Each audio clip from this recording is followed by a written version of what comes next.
Hello, welcome to another edition of No Bones About It.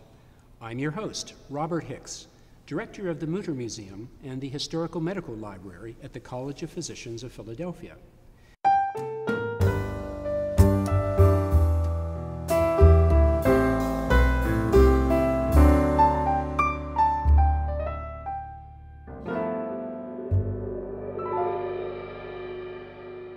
Today's guest is Grover Silcox.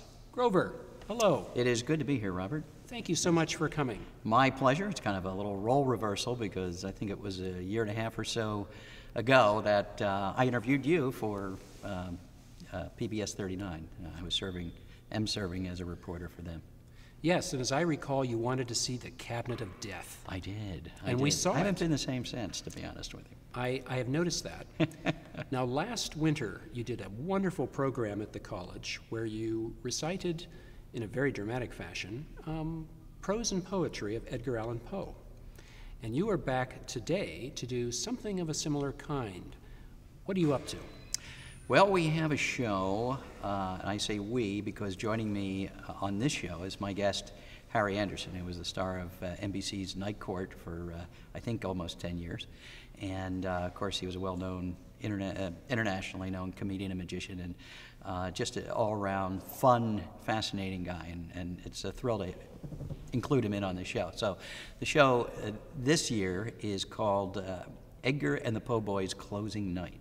Of course, it's our only night, but it's an opportunity to, again, do a little bit of Poe and the dramatic and mix it in with comedy, humor, both elements of which Poe had, although he's mostly identified with, obviously, serious, the macabre, the grotesque, the gothic, but he did have a sense of humor as well, and he did write some things that were pretty funny.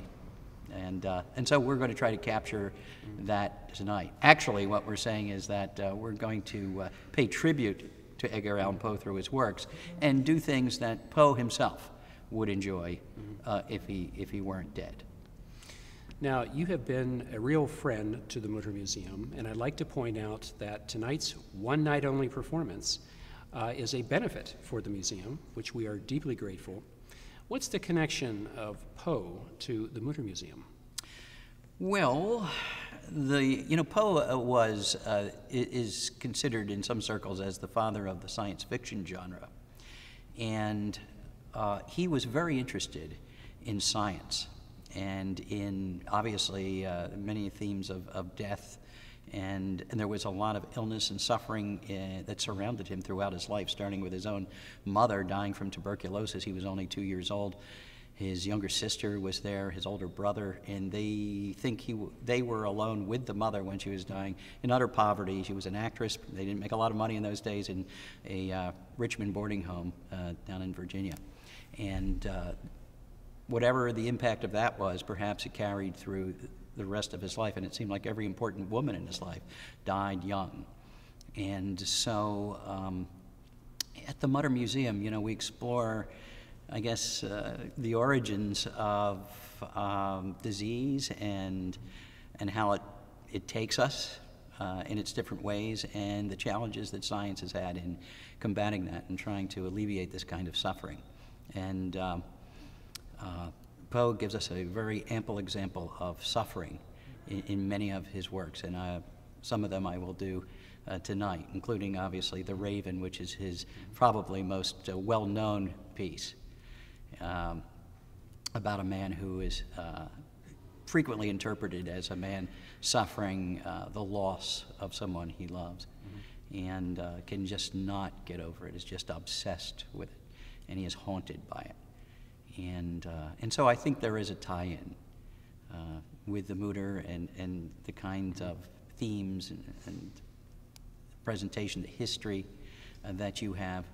Poe, obviously, also an historical character, certainly in Philadelphia, where he worked and lived for 6 years, from 1838 to 1844, and wrote some of his greatest tales here, by the way. And the Mütter would have been here when he was here, and Dr. Mütter himself, of course. So I think there's a big connection.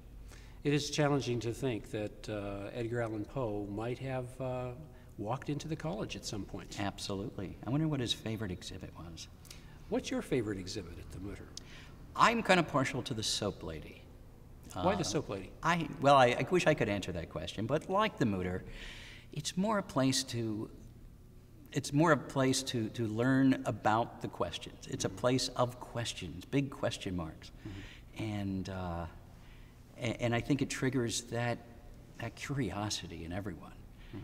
So I say the soap lady, but there are so many fascinating medical anomalies and samples here that you may be attracted to one, but the next one holds equal fascination for other reasons. They have Grover Cleveland's, you have Grover Cleveland's tumor. I happen to have the name Grover because of Grover Cleveland. My father and his father were Grovers. were Grover Cleveland. So my grandfather was born when Grover Cleveland was president. And evidently, Cleveland had this very hush-hush operation on the presidential yacht in which he had to have the tumor removed, and they replaced it with a vulcanized jawbone. I guess this was the late 1897, 1896, somewhere around there. And that tumor is here. And so there's even a connection personally. Well, I heard a voice from the ether. Maybe it's Edgar Allan Poe. And in fact, our set is being crashed. So I don't know that this can be permitted. That's the tumor room. The special guest. Is he the, is he the ghost of the tumor? He is an attractive man. There he goes.